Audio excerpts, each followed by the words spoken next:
अस्सलाम वालेकुम रहमतुल्लाहि व बरकातुहू। कैसी है मेरी यूट्यूब फैमिली। आज मेरे हस्बैंड ने मैसेज किया कि मुझे ज़र्दा खाना है, लेकिन मैं उस वक्त तक सेवइयाँ बना भून रही थी और क्या कहते हैं कि मैं सालन भी चढ़ा चुकी थी। खैर, मैंने उन्हें वीडियो बना के भेजी। मैंने कहा चलो मैं अपनी यूट्यूब फैमिली से भी बात करने के लिए एक वीडियो बना देती हूँ। गपशप भी हो जाएगी, उनसे बात भी हो जाएगी कि वो लोग सब कैसे हैं। और क्योंकि बाकी वीडियोस में तो मैं बिल्कुल भी वॉइस ओवर नहीं करती हूँ।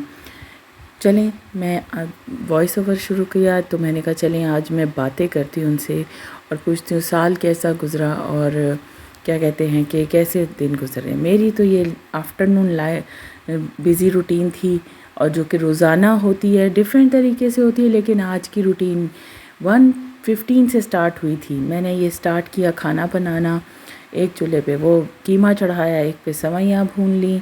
तो खैर इसी तरह करते करते मैंने साबुत सब चीज़ें डाली थी कीमे के अंदर और क्या कहते हैं कि मैंने यानी कि वो हल्के से पानी में पक जाए। मैंने इतना पानी नहीं डाला, लेकिन वो कीमे ने ख़ुद से इतना पानी छोड़ दिया और उसे सुखाने के चक्कर में मैं थक गई कि चलो अभी सूखता है। सेवइयाँ भी भून गई थी और मैंने फिर उनको दम दे दिया। खैर इसी तरह करते करते कीमा भी ऑलमोस्ट हो गया था। तो मैंने मैशर की मदद से कीमे को, देखिए सेवइयाँ ऑलरेडी बबल कर रही हैं। पास्ता सेवइयाँ थी और मैंने फिर उनको घी में दम किया था। फिर घी का दम दे के मैंने भूना भी घी में था और फिर मैंने जब दम दिया तब भी घी डाला। मैंने ऐड नहीं किया, जस्ट ये कुकिंग वीडियो नहीं है, ऐसी सेवइयों की रेसिपी मैंने पहले भी अपने चैनल पे ऐड की हुई है, आप जाके देख सकते हैं।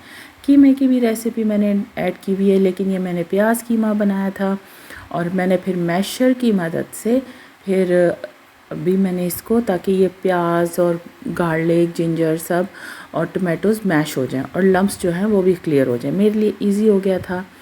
तो बस इसी तरह करते इसको मैश करके थोड़ा भून के मैंने छोड़ दिया था, क्योंकि मैं साथ साथ दूसरे काम भी कर रही थी।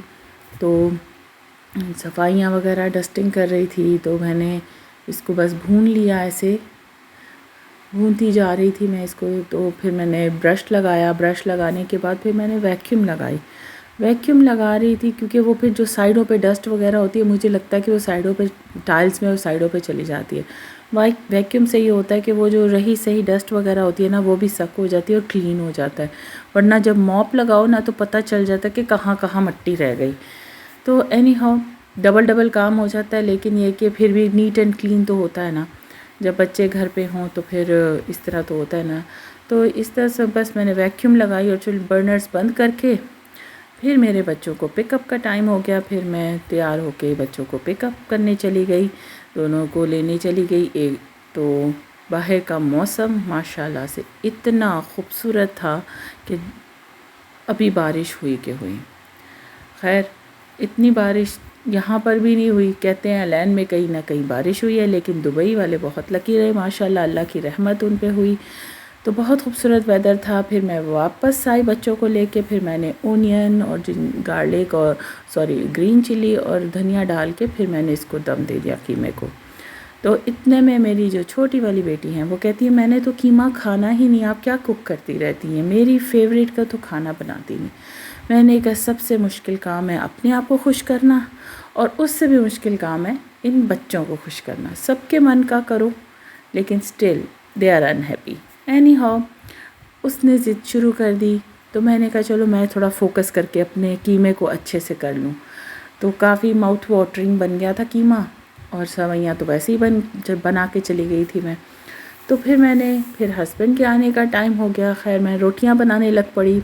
मैंने उस हस्बैंड के लिए सूखी रोटियां बनाई। इतने में एक बेटी बोलती है मम्मा मेरे लिए पराठा बनाने की, यानी ऑयल वाली रोटी होती है वो नहीं बनाए, आज मेरे लिए बटर वाली रोटी बनाना। ओके, मैंने कहा कोई मसला नहीं। मैंने उसके लिए बटर वाली रोटियां बनाई। बटर के दह दे के तो मैंने रोटी बनाई और हस्बैंड के लिए 2 सूखी रोटी बना ली। अब वो छोटी वाली फिर कहती है कि मुझे तो ये खानी ही नहीं, आप मेरे वाली रोटी नहीं बना रही। मैंने कहा wait, I am going to cook, मैं बना रही हूँ आपके लिए भी, आप मेरी नहीं, आप मुझे फॉरगेट कर जाती। मैंने कहा बहन मैं तुझे क्यों फॉरगेट करूँगी मेरे बच्चे को, पर नहीं, वो फॉरगेट रो रही है। मैंने कहा चलो आज खा लो ना, मैं कल ज़रूर तुम्हारे लिए बना दूँगी। नहीं, आप तो मेरी फेवरेट खाना ही नहीं बनाती हैं। मैंने कहा चलो कोई इशू नहीं। आज ये लेबल भी लगा दिया इसने, और सारा दिन की मेहनत की थकान वो वहीं की वहीं रह गई कि 1 बजे से मम्मा लगी हुई है और शाम के 4 बजने आ गए, और क्या कहते हैं, इनका मूड ऑफ है मैडम का। खैर फिर सर्विंग की मैंने, और लंच हस्बैंड आ चुके थे ऑफिस से, फिर मैंने उनको सबको खाना दिया।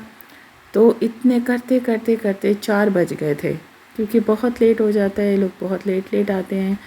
खैर मैंने टेबल पे रखा तो वो फिर भी रो रही थी। एक बेटी कहती है मामा दूध वाली सेवइयाँ क्यों नहीं बनाई। मैंने कहा बेटा नेक्स्ट टाइम इंशाल्लाह। तो एनी हाउ बहुत मज़े का ये बना था, और मज़े से सब ने खा तो लिया। इतने में फिर क्या कहते हैं कि फिर वही कि हमारा अभी मन नहीं भरा। तो खैर मैंने कहा कोई इशू नहीं, अभी आप लोग ये खाएं। ये देखिए 3 तरह की रोटियां मैंने बनाई हैं, तीनों सबके अलग अलग फरमाइश पे। सब खुश, मेरी फैमिली खुश और मैं खुश।